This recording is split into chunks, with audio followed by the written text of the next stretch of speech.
You ask Tiger to solve. This deals with linear equations with one unknown.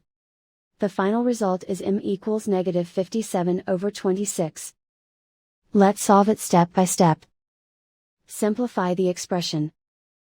Simplify the fraction.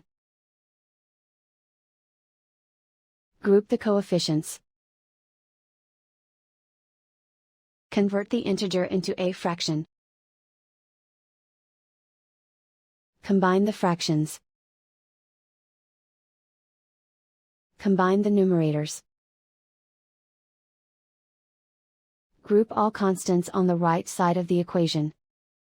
Subtract 10 from both sides. Simplify the arithmetic.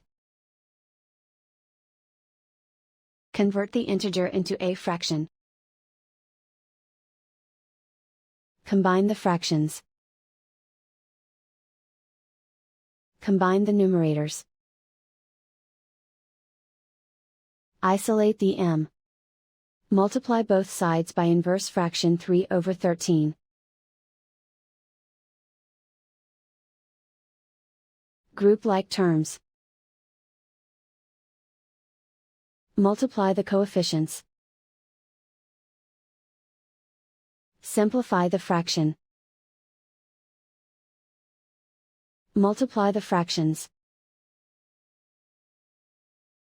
Simplify the arithmetic.